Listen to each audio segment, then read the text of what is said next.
മഹാഗുരുശരണം. ഇന്ന് 2025 മെയ് മാസം 20-ാം തീയതി ചൊവ്വാഴ്ച. എന്നെ കാണുകയും കേൾക്കുകയും ചെയ്യുന്ന എല്ലാ ഈശ്വര ചൈതന്യങ്ങൾക്കും ശ്രീനിവാസപ്പയുടെ വിനീത നമസ്കാരം. ഇന്നലെ എനിക്ക് വീഡിയോ ഇടാൻ സാധിച്ചില്ല, ക്ഷമിക്കണം. കാരണം ഞാൻ ഇന്നലെ മഞ്ചേശ്വരം എന്ന് പറഞ്ഞ സ്ഥലത്താണ് പോയത്. മിനിഞ്ഞാന്ന് വൈകിട്ടെത്തി. അവിടെ ഇന്നലെ ഞങ്ങളുടെ കുടുംബത്തിലെ ഒരു ഉപനയനം ഉണ്ടായിരുന്നു. അപ്പോൾ അതിനുവേണ്ടി പോയതാണ്. അപ്പോൾ പോയി അവിടെ റേഞ്ചില്ല. അപ്പോൾ പല മെസ്സേജുകൾക്കും റിപ്ലൈ അയച്ചതും അവിടെ റേഞ്ച് കിട്ടാൻ ഭയങ്കര ബുദ്ധിമുട്ട്. അത് അല്പം ഉള്ളിലായിട്ടാണ് ആ സ്ഥലം. അപ്പോൾ അവിടെ തന്നെ റേഞ്ച് വളരെ കുറവാണ്. അതുകൊണ്ട് തന്നെ വീഡിയോ ഇടാൻ സാധിച്ചില്ല. അതുപോലെ ചിലരെ വീഡിയോ കോൾ ചെയ്യാമെന്ന് പറഞ്ഞിരുന്നു. പക്ഷെ അവിടെ ഇത് ഇൻട്രപ്റ്റഡ് ആയതുകൊണ്ട് വിളിക്കാൻ സാധിച്ചില്ല. അതിന് ക്ഷമിക്കണം. പിന്നെ ഇന്നലെ വൈകിട്ടത്തെ ട്രെയിനിൽ തിരിച്ചു വന്നു. ഇന്ന് വെളുപ്പിന് 2 മണിയായപ്പോൾ എറണാകുളത്തെത്തി കേട്ടോ. അതൊന്നും അറിയിക്കുകയാണ്. അപ്പം മഞ്ചേശ്വരം എന്ന് പറഞ്ഞാൽ ഞങ്ങൾ ഗൗഡസാരസ ബ്രാഹ്മണർ കേരളത്തിൽ വന്നതിന് ശേഷം ഞങ്ങൾ വരുമ്പോൾ കേരളം എന്ന് പറയുന്ന സംസ്ഥാനമില്ല. പക്ഷേ ഇപ്പോഴത്തെ കേരള സംസ്ഥാനത്തിൻ്റെ അതിർത്തിയിലെ ആദ്യത്തെ ക്ഷേത്രമാണെന്ന് പറയാം മഞ്ചേശ്വരം എന്ന് പറയുന്നത്. എന്ന് പറഞ്ഞാൽ അത് കഴിഞ്ഞ് തലപ്പാടിയാണ് കേരള അതിർത്തി. അത് കഴിഞ്ഞ് അപ്പുറത്ത് ഉള്ളാൽ എന്ന് പറഞ്ഞ ക്ഷേത്രമുണ്ട്. അപ്പോൾ ഈ മഞ്ചേശ്വര ക്ഷേത്രം വളരെയധികം ഐതിഹാസികം ഇതുള്ളതാണ്. കുറേയധികം ചരിത്രമുള്ള ഒരു ക്ഷേത്രമാണ്. സ്വയംഭൂവായിട്ടുള്ള അനന്തേശ്വരനാണ് അവിടെ പറയുന്നത്. ഉദ്ദേശം 18 കൂടുതൽ ഈശ്വര ചൈതന്യങ്ങൾ അവിടെയുണ്ട്. അതുകൂടാണ്ട് ഓരോ കുടുംബത്തിൻ്റെയും നാഗദേവതകളുണ്ടല്ലോ, അതിപ്പോൾ പരിപാലിക്കാൻ കഴിയാത്തതിന് അവിടെ കൊണ്ടുവയ്ക്കുന്ന ഒരു സമ്പ്രദായമുണ്ട്.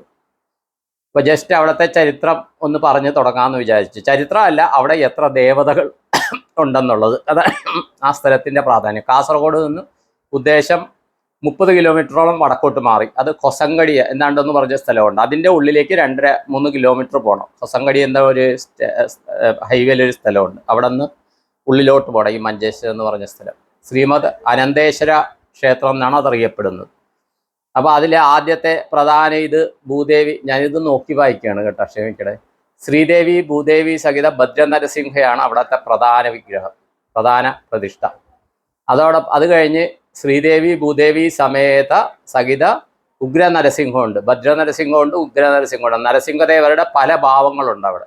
പിന്നെ ഉത്സവ നരസിംഹയുണ്ട്, കരാള നരസിംഹയുണ്ട്. പിന്നെ ശ്രീധർ എന്ന് പറയുന്ന മഹാവിഷ്ണുവിൻ്റെ ഒരു അവതാരം ശ്രീധർ എന്ന് പറഞ്ഞാൽ ഇതൊക്കെ അംശാവതാരമായിട്ട് വരും. ശ്രീധർ ദേവതയുണ്ട്.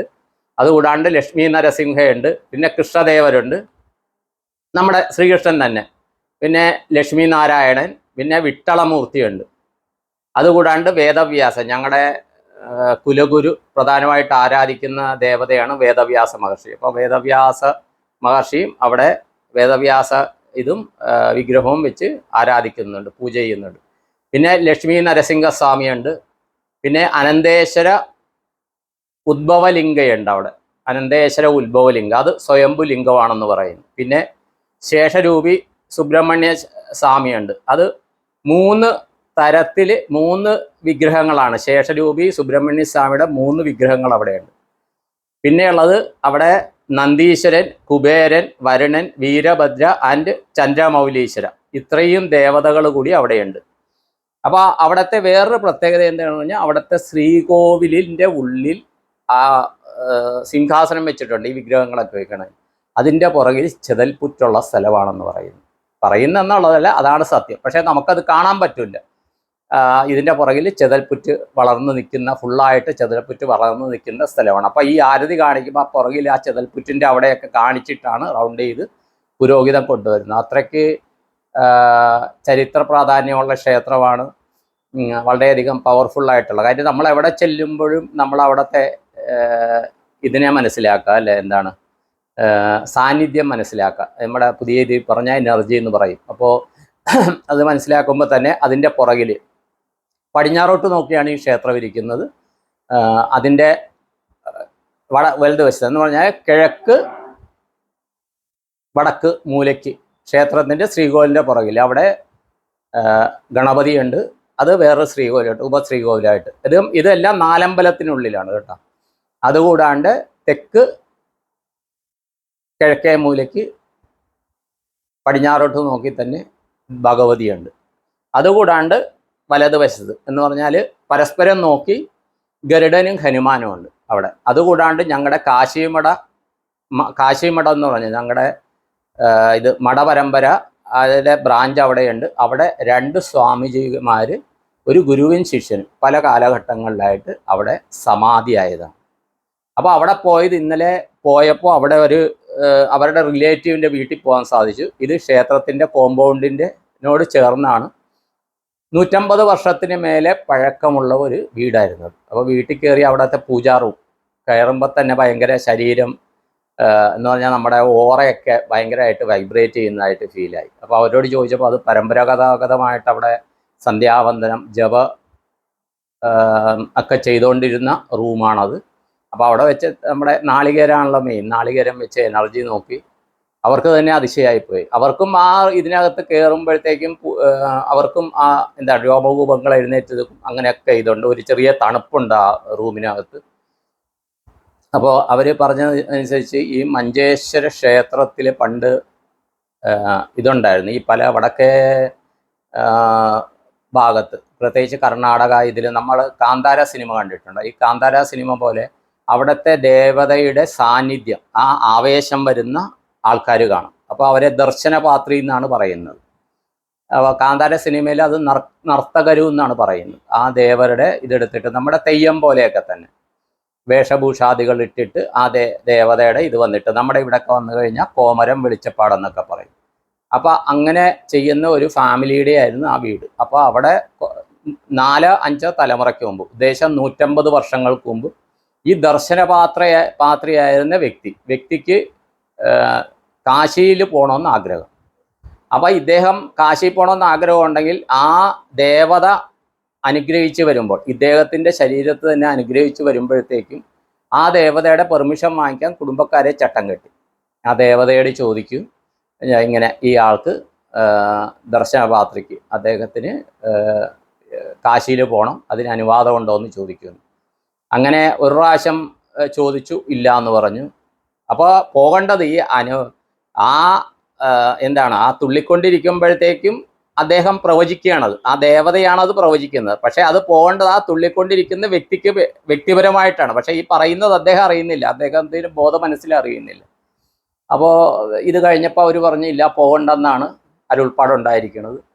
പിന്നെയും അടുത്ത പ്രാവശ്യം ഇതാവുമ്പോൾ ചോദിക്കാൻ പറഞ്ഞ്, അപ്പോഴും വേണ്ട എന്നുള്ളത് പറഞ്ഞു. പിന്നെ 3ാമതും ഇതുപോലെ ചോദിച്ചു കഴിഞ്ഞപ്പോൾ എന്നാൽ പോകണമെന്നുണ്ടെങ്കിൽ പൊക്കോളാൻ പറഞ്ഞ് പെർമിഷൻ കൊടുത്തു.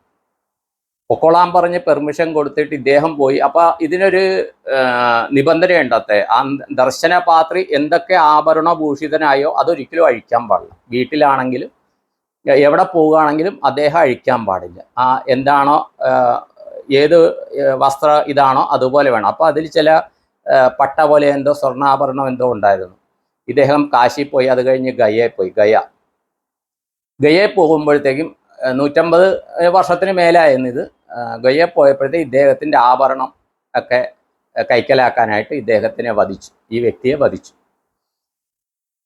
വധിച്ചു കഴിഞ്ഞ് പിന്നെ അദ്ദേഹം തിരിച്ചു വന്നാൽ അദ്ദേഹം അവിടെ വധിക്കപ്പെട്ടു എന്നറിഞ്ഞ്. ഇന്നത്തെ പോലത്തുള്ള സൗകര്യമില്ല, ഇതൊന്നും കൊണ്ടുവരാൻ പറ്റുകയില്ല, മൃതദേഹമൊന്നും കൊണ്ടുവരാനോ ചെയ്യാനും പറ്റുകയില്ല. പക്ഷേ പിന്നെ ഇവിടെ ഈ അത് ഇങ്ങനെ ആയി എന്നറിഞ്ഞ് പിന്നെ അടുത്ത ആളുടെ ശരീരത്ത് വരുമ്പോഴും എന്ത് പറ്റുമെന്ന് വെച്ചാൽ ഈ ആളുടെ പ്രേതം ആത്മാവ് വന്നിട്ട് ബുദ്ധിമുട്ടുണ്ടാക്കുന്നു.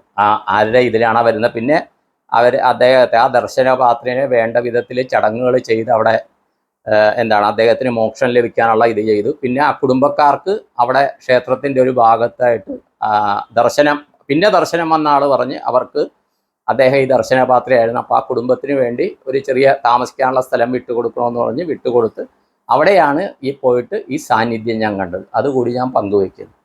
അപ്പോൾ ഇതൊന്നും അവിടെ നിന്ന് വീഡിയോ ചെയ്യാനൊന്നും സാധിച്ചില്ല, ക്ഷമിക്കണം. അവിടെ വെച്ച് തന്നെ, ആ വീട്ടിൽ വെച്ച് തന്നെ അതിൻ്റെ പുറത്ത് നിന്നാൽ ഈ മഞ്ചേശ്വര ക്ഷേത്രമൊക്കെ കാണാം. അതിപ്പം താഴ്ഭാഗത്തായിട്ടാണ് ആ ക്ഷേത്രം. ബാക്കി അതിൻ്റെ 4 ഭാഗത്തും അല്പം പൊക്കമുണ്ട് കേട്ടോ. ഭയങ്കര, നമ്മളവിടെ ചെല്ലുമ്പോൾ തന്നെ നമ്മുടെ ഇതൊക്കെ കാടൊന്നുമില്ല. ഇപ്പം നമ്മുടെ മണ്ണാർശാലയിൽ നിന്നൊക്കെ പോകുന്ന പോലെ സർപ്പത്തിൻ്റെ ഇതായിട്ട് കാടുകളൊന്നുമില്ല. പക്ഷെ അവിടെ കുറേ ആൽത്തറയിൽ 2-3 ആൽത്തറയിൽ സർപ്പ വിഗ്രഹങ്ങൾ കാണാം, ഓരോ കുടുംബക്കാർ കൊണ്ടുവന്ന് വെച്ചത്.